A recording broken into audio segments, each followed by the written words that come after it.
La ville de Saint-Paul s'est toujours intéressée à l'environnement, a fait des actions envers l'environnement depuis des années.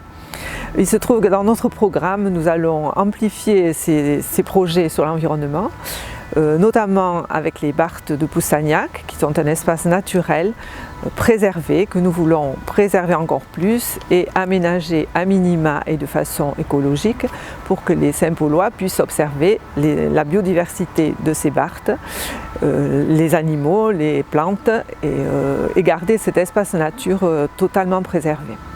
L'éco-pâturage continuera, il existe déjà avec des chevaux qui participent à cet entretien des Barthes.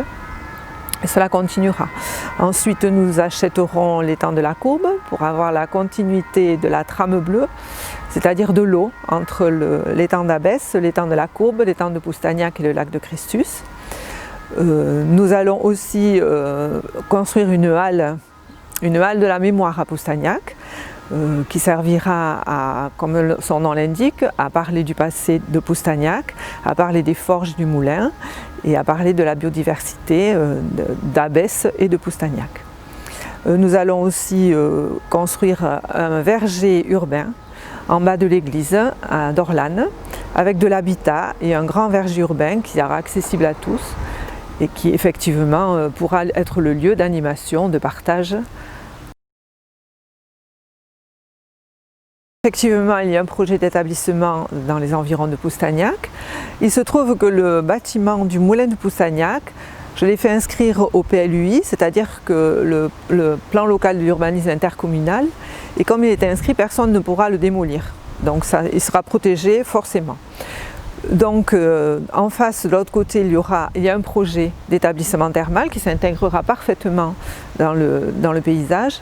Un projet à terme pour d'ici quelques années accueillir 6000 curistes, un projet qui comportera au moins 40 emplois créés, 40 emplois non délocalisables, hein, et donc ce moulin de Poustagnac sera réhabilité, il sera réaménagé, le moulin sera restauré et sera accessible à tout le monde pourra visiter. C'est une façon effectivement de conserver le patrimoine de ce moulin qui avait été mis hors d'eau par la mairie en 1990 mais qui depuis n'a trouvé aucun projet ni aucune subvention hein, pour le faire vivre.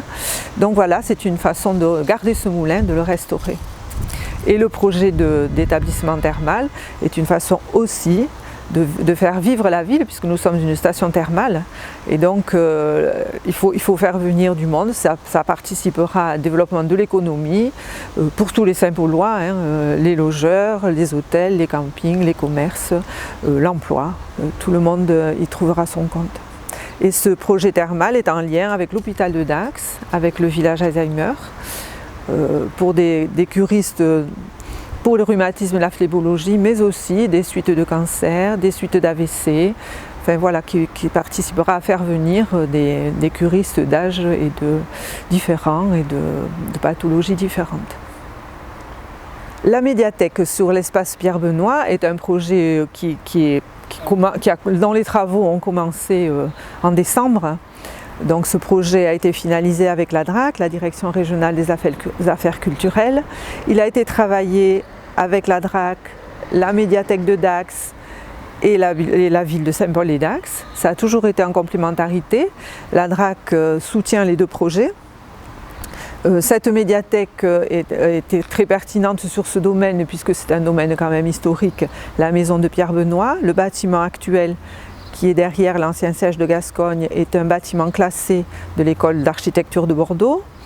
Le parc est un espace boisé classé et donc cette médiathèque sera dans un espace culturel saint-paulois avec, je le précise, un bus qui depuis des années s'arrête devant le portail de la médiathèque, même avant qu'il y ait lieu d'avoir une médiathèque.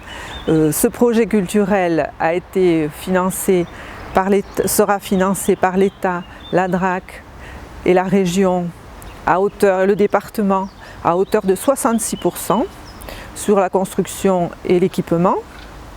Le projet culturel sera c'est un lieu de vie où il y aura une ludothèque, évidemment des livres, des CD, des jeux vidéo, une grénothèque et des possibilités d'animation dans le parc qui est magnifique et qui servira d'écrin à des lectures par exemple ou à beaucoup d'autres choses. Dès le début de la mandature, les projets seront mis en attente parce que l'urgence apparaît d'aider les Saint-Paulois à sortir de la crise économique et sociale qui arrive.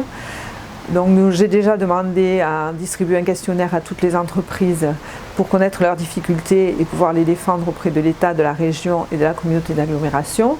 J'ai souhaité que chaque Saint-Paulois soit doté d'un masque. Nous avons organisé des portages de courses. Le lien a été fait avec les personnes âgées isolées tout au long de cette crise. Je proposerai l'exonération totale de la TLPE pour les entreprises, des aides financières. Je proposerai de créer 40 emplois saisonniers pour les jeunes Saint-Paulois cet été. Nous continuerons déjà, mais nous continuerons le portage de courses pour les personnes fragiles ou qui ne peuvent se déplacer. Et pour aider les familles, nous financerons les licences sportives dans les clubs sportifs et nous ferons des aides financières pour les inscriptions à l'école de musique et de danse. Dès que cette crise sera finie, et je l'espère assez vite, nous pourrons reprendre le cours de notre programme et tous les projets sont évidemment encore d'actualité une fois que tout cela sera passé.